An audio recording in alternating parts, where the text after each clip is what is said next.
નમસ્તે વિદ્યાર્થી મિત્રો। હિન્દીની અંદર આપણે કાવ્ય 7 સુરદાસ કે પદ ત્યાં સુધીનો આપણે અભ્યાસ કર્યો। હવે આજે આપણે જે પેલું વ્યાકરણ છે, પેલો એકમ છે, આમ તો એકમ નથી પણ એમ જ વ્યાકરણનો પેલો ભાગ મૂક્યો છે, તે છે મુહાવરે। તો અન્ય વિડીયો દ્વારા આપણે એક વખત મુહાવરે શીખી ગયા હતા, પણ આપણા જે અભ્યાસક્રમની અંદર જે મુહાવરે આવે છે એ મુહાવરેનો આજે આપણે ટૂંકમાં અભ્યાસ કરી લઈએ, જેથી કરીને તમને સારી રીતે આવડી જાય। જો મેં અહીં મુહાવરા અને એનો અર્થ અને એમની સમજૂતી એટલે કે વ્યાખ્યા પણ અહીં લખી છે। जब कोई वाक्यांश अपने साधारण यानी कि शाब्दिक अर्थ को छोड़कर विशेष अर्थ को व्यक्त करे तो उसे मुहावरे कहते हैं। શું કહે છે કે જ્યારે કોઈ વાક્ય તેનો સાધારણ એટલે કે શાબ્દિક અર્થ એટલે કે દાખલા તરીકે ચીકણા ઘડા, તો જેનો શબ્દ છે એ એનો અર્થ ન હોઈ શકે, એનો અર્થ તો બીજો જોઈએ, કહેવાનું તાત્પર્ય તો બીજું જોઈએ। એવી રીતે જબ કોઈ વાક્યાંશ, જ્યારે કોઈ વાક્ય પોતાનો જે બોલવાની રીતે જે શાબ્દિક અર્થ થતો હોય એ શાબ્દિક અર્થને છોડી અને કંઈક વિશેષ અર્થ પ્રગટ કરે। તમે 8મા ધોરણમાં અને 7મા ધોરણમાં પણ આ મુહાવરે શીખી ગયા છો। તે કંઈક વિશેષ અર્થ જે શબ્દ આપણને દેખાતા હોય, જે શબ્દ આપણે લખતા હોય, જે શબ્દ આપણે વાંચતા હોય, એ શાબ્દિક અર્થ છોડી અને બીજો જ અર્થ એટલે કે વિશેષ અર્થ को व्यक्त करे तो उसे मुहावरे कहते हैं। ઉદાહરણ દ્વારા આપણે સમજીએ, વ્યાખ્યા તો આપણે સમજ્યા કે જે વાક્ય હોય એ વાક્યનો જે લેખિત અર્થ છે એ અર્થ છોડી અને બીજો વિશેષ અર્થ જે આપણને વાંચનમાં આવતો નથી પણ માત્ર સમજવો પડે તો એ વિશેષ અર્થ વ્યક્ત કરે તેને આપણે મુહાવરે કહીશું। તો અહીં મેં મુહાવરા લખ્યા છે, ચીકના ઘડા, હોઠ કાટના, રાત દિન એક કરના, 3 મુહાવરા મેં અહીં લખ્યા છે। તો જુઓ, ચીકના ઘડા, પણ એનો શાબ્દિક અર્થ લઈએ તો કેવો થાય? વાક્यांश अपने शाब्दिक अर्थ को छोड़कर, એટલે કે એનો શાબ્દિક અર્થ આપણે લઈએ તો કેવો થાય? તો કે એવો ઘડો, એસા ઘડા જો ચીકના હો, એટલે એવો ઘડો કે જે ચીકણો હોય, પણ એવો અર્થ તો મુહાવરેનો ન થાય, એનો શાબ્દિક અર્થ થયો। તો એનો વિશેષ અર્થ આ ચીકના ઘડા, એનો વિશેષ અર્થ ક્યારે પ્રગટ થાય છે? કેવો વિશેષ અર્થ પ્રગટ થાય છે? તો અહીં મેં લખ્યું છે કે जिस पर किसी बात की असर ना हो। જો એટલે કે શાબ્દિક અર્થ કો છોડકર જ્યારે ચીકના ઘડા મુહાવરા પોતાનો એસા ઘડા જો ચીકના હો એ શાબ્દિક अर्थ छोड़कर विशेष अर्थ जिस पर किसी बात का असर न हो विशेष अर्थ प्रकट करे उसे मुहावरे कहते हैं। બીજો મુહાવરો આપણે જોઈએ, હોઠ કાટના। તેનો શાબ્દિક અર્થ લઈએ તો આપણે શું થાય કે હોઠને કાપવો એટલે કે હોઠો કો કાટના, શાબ્દિક અર્થ તો એનો એ જ થાય, પણ એ શાબ્દિક અર્થ એ મુહાવરા નથી, પણ એ જ્યારે વિશેષ અર્થ પ્રગટ કરે તો હોઠ કાટનાનો વિશેષ અર્થ કયો પ્રગટ કરે? તો કે આશ્ચર્ય મેં પડના।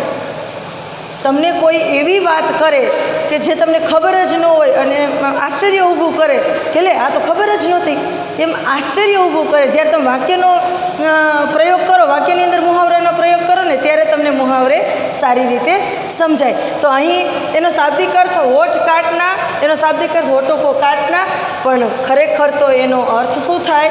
તો કે આશ્ચર્ય મેં પડના।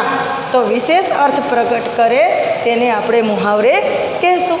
ત્યાર પછી રાત દિન એક કરના, કે રાત દિવસ એક થોડું થાય, શાબ્દિક અર્થ એમનો એ જ નીકળે કે રાત અને દિવસને એક કરવું, ક્યાં રાત અને ક્યાં દિવસ, જેવી રીતે આકાશ અને પૃથ્વીને એક કરવું એવી રીતે રાત દિવસ એક કરવું, પણ એ એક થાય નહીં। એવી રીતે રાત ઓર દિન કો એક કરના એનો શાબ્દિક અર્થ છે, પણ એને મુહાવરે આપણે કહેશું નહીં। એ કયો અર્થ વિશેષ પ્રગટ કરે છે? તો કે કડી મહેનત કરના। આપણે ગુજરાતીની અંદર કામ કરે એ રીતે કાવ્ય ભણ્યા તો જે રાત દિવસ એક કરીને કામ કરશે તે જીતશે। જો એવું આપણે વાક્ય બનાવીએ તો આપણને ધ્યાનમાં આવે કે રાત દિવસ કામ કરવું એટલે ખૂબ મહેનત કરવી, ખૂબ પરિશ્રમ કરવો।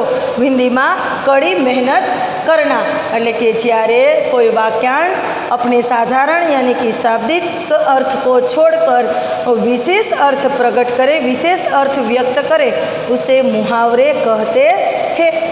ઘણા બધા મુહાવરા અહીં આપ્યા છે અને મુહાવરે કે પ્રયોગ મેં ઘણી બધી સાવધાનીઓ, ઘણું બધું ધ્યાન રાખવાની પણ જરૂર હોય છે કે કઈ સારી સાવધાનિयाँ બરતની चाहिए।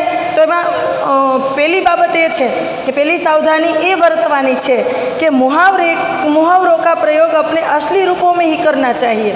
જો પહેલી કઈ બાબતની ધ્યાન રાખવાની છે કે જે રીતે મુહાવરા છે એવી જ રીતે એનો ઉપયોગ કરવો જોઈએ। પહેલાં તો વાક્યની અંદર ચીકના ઘડા તો ચીકના ઘડા, હોઠ કાટના તો હોઠ કાટના, કે જેવી રીતે મુહાવરા છે એનો ઉપયોગ વાક્યની અંદર એવી જ રીતે કરવો જોઈએ। और उनके शब्द बदलने नहीं चाहिए। આપણે એમ કહીએ કે અકલતા દુશ્મન, તો એ એક મુહાવરો છે પણ એનો સમાનાર્થી શબ્દ લઈ લઈએ કે અકલ કા શત્રુ, તો એ યોગ્ય લાગે નહીં। એટલે મુહાવરેનો ઉપયોગ કરવા માટે કઈ કઈ બાબતનું ધ્યાન રાખવાનું? તો પહેલી એ બાબત કે જે શબ્દમાં મુહાવરા છે એ જ શબ્દમાં એનો વાક્યમાં પ્રયોગ કરવાનો। તો અકલનો દુશ્મન તો અકલનો દુશ્મન, એ જ રીતે તો અકલ કા શત્રુ એમ આપણે ઉપયોગ કરી શકીએ નહીં। તો આપણે બોલીએ ને તો પણ આપણને ધ્યાનમાં આવી જાય કે આ યોગ્ય રીતે આની વાક્ય રચના થતી નથી અથવા તો આ શબ્દ યોગ્ય નથી। એટલે કે પહેલી સાવધાની કઈ? તો કે મુહાવરેનો પ્રયોગ તેના અસલી રૂપમાં, એ અકલ કા દુશ્મન હોય તો અકલ કા દુશ્મન, 9 10 11 હોના, એ મુહાવરા છે તો એનો ઉપયોગ એમ જ કરવાનો, 9 10 11 હોના। એનો ઉપયોગ તમે 8 10 11 હોના યોગ્ય લાગશે? નહીં લાગે।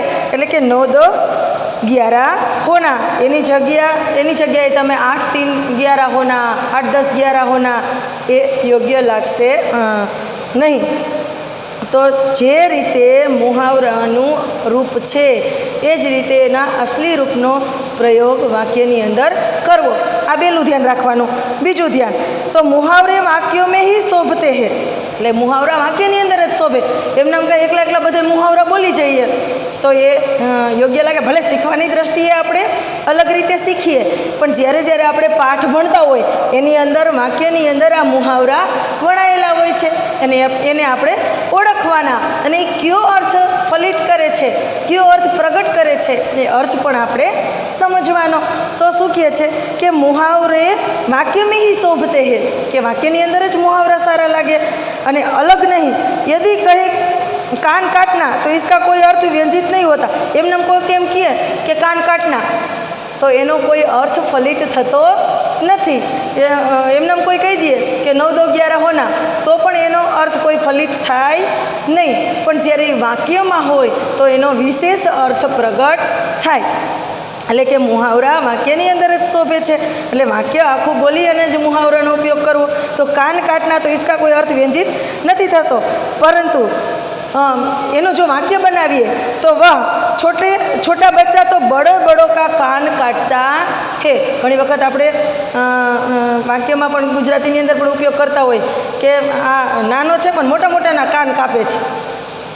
એટલે એટલો બધો એ હોશિયાર છે કે એટલો બધો એ પાકો છે, એટલા માટે વાક્યમાં જો મુહાવરેનો ઉપયોગ થાય તો એનો સાચો અર્થ સમજાય। એટલે કે મુહાવરા વાક્ય સિવાય ઉપયોગ કરાય નહીં અથવા તો વાક્ય વગર એનો પ્રયોગ થાય નહીં। એટલે કે પહેલું આપણે શું જોયું તો કે મુહાવરાને અસલી રૂપમાં ઉપયોગ કરવો। બીજું તો કે એનો પ્રયોગ વાક્યની અંદર જ કરવો। એટલે કે કાન કાટના તો એ છોટા બચ્ચા બડો કા કાન કાટતા હે, જો એવી રીતે પ્રયોગ થાય તો એ મુહાવરા સારી રીતે શોભે અને એનો નિયમ પણ છે, એનો આધાર પણ છે। ત્રીજું છે कि मुहावरे का प्रयोग करते समय इस बात का सदैव ख्याल रखना चाहिए समुचित परिस्थिति पात्र घटना और प्रसंग का वाक्य में उल्लेख अवश्य हो।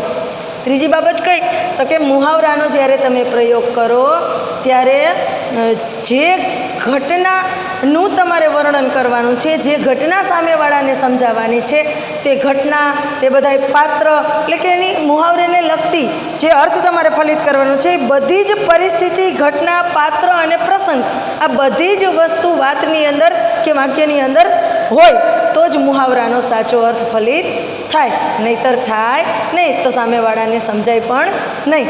એટલે કે मुहावरे का प्रयोग करते समय इस बात का सदैव ध्यान रखना चाहिए, ख्याल रखना चाहिए कि समुचित परिस्थिति, पात्र, घटना और प्रसंग का वाक्य में उल्लेख अवश्य हो। केवल वाक्य प्रयोग कर देने पर संदर्भ के अभाव में मुहावरे अपने अर्थ को अभिव्यक्त नहीं कर सकता। क्या कहते हैं कि मात्र वाक्य प्रयोग करी दियो अने अर्थ प्रगट न थाय तो मुहावरो योग्य उपयोग थयो छे एवुं आपणे कही शकीए नहीं। एटला माटे जे अर्थ विशेष अर्थ प्रगट करवो छे एने लगती समुचित बधी ज बाबत, पात्र, प्रसंग, घटना, आ बधी ज बाबतने आवरी लई अने वाक्यनो प्रयोग मुहावरेनी अंदर मुहावरेने वाक्यमां प्रयोग करवानो। जो एनो આપણે एक જોઈએ કે એ વાક્યમાં પ્રયોગ થયો છે કે શેર કો દેખતે ही हिरण 9 10 11 हो गया। शेर को देखते ही हिरण 9 2 11 हो गया। जो वाक्य આપણે ધ્યાનમાં આવી જાય કે સિંહને देखी અને हिरण ભાગ્યું, ડરનું માર્યું ભાગ્યું, પણ એ આખું વાક્ય જ્યારે આપણે अर्थ साथे प्रगट करिए त्यारे आपने सारी रीते समझाय। केवी रीते तो कि शेर ये हिरण का शिकार करता है क्योंकि वह शेर का भक्ष्य है। शेरनु सिंहनो खोराक छे एटले के सिंह छे ई हरणनो शिकार करे छे, ई सिंहनो खोराक छे एटले सिंह हरणने मारवा माटे एनी पाछळ दौड़शे अने हरण छे ई बीकनु मार्યું, डरनु मार्યું त्यांथी नासी छूटवा माटे भागशे। जो आखो अर्थ आवी रीते पात्र, प्रसंग, घटना आखो अर्थ ज्यारे मुहावरे साथे फलित थाय त्यारे मुहावरानो साचो अर्थ, विशेष अर्थ प्रगट थाय अने त्यारे आपणे कहीए के शेर को देख कर हिरण 9 2 11 हो गया। આવી રીતે સ્પષ્ટતા થાય વાતની તો જ મુહાવરેનો સાચો અર્થ ફલિત થાય અને તો જ મુહાવરાનો સાચો અર્થમાં ઉપયોગ કર્યો છે એમ કહેવાય। પછી ચોથું છે, 3 બાબત આપણે જોઈ। એક તો એના અસલી રૂપમાં પ્રયોગ કરવો, બીજું એને વાક્યની સાથે જ ઉપયોગ કરવો, વાક્ય વગર એનો ઉપયોગ ન કરવો, અને ત્રીજું કે બધી જ પરિસ્થિતિ, પાત્ર, ઘટના અને પ્રસંગોને આવરી લઈને વાત રજૂ થાય અને એની સાથે મુહાવરા રજૂ થાય તો એનો વિશેષ અર્થ સમજી શકાય। અને ચોથું કે मुहावरे का एक विलक्षण अर्थ होता है, इसमें वाच्यार्थ का कोई स्थान नहीं होता है। શું કહે છે? मुहावरे का एक विलक्षण अर्थ આપણે જોયું કે મુહાવરાનો એક વિશેષ જ અર્થ હોય છે, એના વાચ્યાર્થ જે આપણે વાંચી છીએ એ અર્થ હોતો નથી।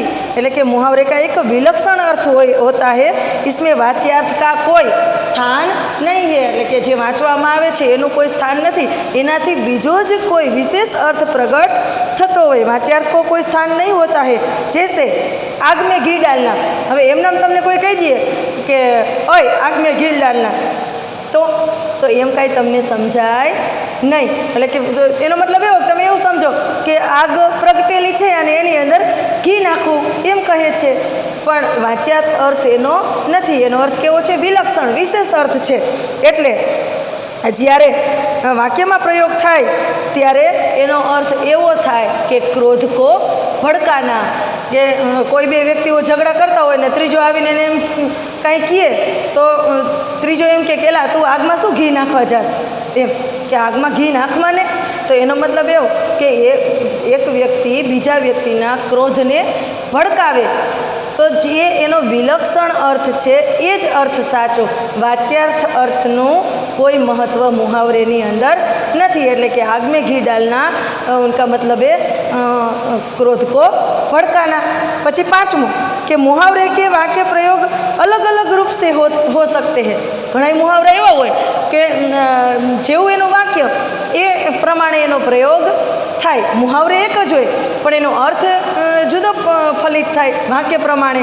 તો જો આપણે એક મુહાવરા લઈ, પાણી પાણી હોના, પાણી પાણી હોના એનો અર્થ તો એક જ થાય કે બહુ લજ્જિત હોના, પણ જ્યારે વાક્યમાં એનો પ્રયોગ થાય ત્યારે એ જુદી રીતે થાય છે। पानी पानी होना एनो मतलब कि बहुत लज्जित होना, पर इसमें पानी पानी होने की क्या ज़रूरत है? इस उम्र में ऐसी गलतियाँ हो ही जाती है। जो पेलू वाक्य शू कहे छे कि आमा शरमावानी कई जरूर ज नहीं, आवी उम्रनी अंदर आवी भूल तो थई जाए, એટલે કે इसमें पानी पानी होने की क्या ज़रूरत है? इस उम्र में ऐसी गलतियाँ तो हो सकती है। પછી બીજું વાક્ય, तुम कुछ भी कहो वह आज सबके सामने उन्हें पानी पानी करके छोड़ेगा। जो અહીં पानी पानी तो जुदा ओलाમાં अर्थ एक જ જ છે કે લજ્જિત થવું, શરમાવવું, ગુજરાતીની અંદર આપણે કહીએ તો પણ જુદી રીતે વપરાય. ક્યારેક આગળ વપરાય, ક્યારેક પાછળ વપરાય, ક્યારેક પ્રશ્નાર્થ સ્વરૂપે વપરાય, ક્યારેક આશ્ચર્યના સ્વરૂપે વપરાય, ઉદ્ગાર ચિહ્નના સ્વરૂપે. તે એકને એક મુહાવરા જુદી જુદી રીતે વપરાઈ શકે છે. તો બીજું વાક્ય કયું છે કે તુમ કુછ ભી કહો વહ આજ સબકે સામને ઉन्हें પાની પાની કરકે ही छोड़ेगा. પહેલાંમાં શું હતું કે इसमें पानी पानी होने की क्या ज़रूरत है, इस उम्र में तो ऐसी गलतियाँ हो सकती है. બીજામાં શું છે કે તુમ कुछ भी कहो वह आज सबके सामने उन्हें पानी पानी करके ही छोड़ेगा. હવે ત્રીજું વાક્ય જોઈએ એનું કે बात में जरूर दम है तभी तो वह व्यक्ति आज मेरे सामने पानी पानी है. જો આમાં દૃઢતા છે કે बात में कुछ दम तो है ही तभी तो वो व्यक्ति आज मेरे सामने पानी पानी है. એટલે આજ એ મારી સામે લજાય છે, આજ મારી સામે એ નજર ઝુકાવીને ઊભો છે. એટલે કે તુમ કુછ ભી કહો કે બાત મેં કુછ તો દમ હે કે તભી તો વહ વ્યક્તિ આજ મેરે સામને પાनी पानी है. जो चौथું વાક્ય कि भरी सभा में पोल खुल जाने से मुखिया जी पानी पानी हो गए. पूर्ण स्वरूप वाक्य है कि भरी सभा में पोल खुलने से मुखिया जी पानी पानी हो गए. એટલે કે મુખી જે ગામના મુખી છે એ શરમાઈ ગયા કે સભા ભરી હતી અને બધાની સામે મુખીએ કાંઈ ખોટું કર્યું હોય, મુખ્ય વ્યક્તિએ કાંઈ ખોટું કર્યું હોય ને એની પોલ છતી થાય તો એ કેવા થઈ જાય, પાણી પાણી. એટલે એનો મતલબ એવો કે શરમાઈ જાય અથવા તો લજ્જિત થાય, લજ્જિત થવું. એટલે કે ભરી સભા મેં પોલ ખુલ જાને સે મુખિયાજી પાણી પાણી હો ગયે. ફરી એકવાર આપણે પાંચેય જે સાવધાનિયા વર્તવાની છે, જે ધ્યાન રાખવાનું છે, પાંચેય જોઈએ. કે પહેલું છે તો કે મુહાવરેનો પ્રયોગ તેના અસલી રૂપમાં કરવો. વિશેષ અર્થ ભલે ગમે તે નીકળે પણ જ્યાં વાક્ય પ્રયોગ કરીએ અહીંયા અસલી રૂપમાં કરવો. બીજું કે મુહાવરાનો પ્રયોગ ક્યારેય એકલો થાય નહીં, વાક્યની સાથે જ એમનો પ્રયોગ થાય. ત્રીજું કે મુહાવરે માટે જે વિશેષ અર્થ પ્રગટ કરવાનો છે એ વાક્યમાં એ સમુચિત પાત્ર, ઘટના, પ્રસંગ બધાને આવરી લઈને પછી એ વાક્યમાં પ્રયોગ કરવો. અને ચોથો કે મુહાવરે છે એ એનો વિલક્ષણ અર્થ પ્રગટ કરે એ મહત્ત્વનું છે, એના શાબ્દિક અર્થને કોઈ મહત્ત્વ નથી. અને પાંચમું, એક જ મુહાવરો જુદા જુદા વાક્યમાં જુદી જુદી રીતે પ્રયોજાતો હોય છે. એટલે કે એક જ મુહાવરો અર્થ એક જ હોય પણ ક્યારેક પ્રશ્નાર્થ સ્વરૂપે, ક્યારેક ઉદ્ગાર સ્વરૂપે, ક્યારેક પૂર્ણાંક સ્વરૂપે આવી રીતે જુદી જુદી રીતે એ વાક્યની અંદર પ્રયોજાતા હોય છે. હવે તમારે જ્યારે આ મુહાવરે એનો વિડીયો જોવાઈ જાય, સમજાઈ જાય એટલે આમાં એક જ પાના નંબર 11 છે, એક જ પાનાની અંદર આ મુહાવરે આપેલા છે. એટલે આ આખું પાનું સમજી અને તમારે એ લખવાનું છે. અને એ સિવાયના મને બીજા અન્ય 15 મુહાવરે વાક્યમાં પ્રયોગ કરી લખી અને મોકલવાના છે. ફરીવાર કે આ જે મુહાવરે મેં સમજાવ્યા એ પાના નંબર 11 પર છે. એ આખું પાનું સમજી અને લખવાનું છે. એમાં બધું જ સારી રીતે આપેલું છે. અને બીજું કે આખું સમજી લ્યો, આખું લખી લ્યો, પછી અન્ય એ સિવાયના તમારા બધા જ પાઠોની અંદર બીજા મુહાવરે છે. તો એવા બીજા અન્ય 15 મુહાવરે વાક્યના પ્રયોગ સાથે લખીને મને મોકલવાના છે. અસ્તુ. ભારત માતા કી જય.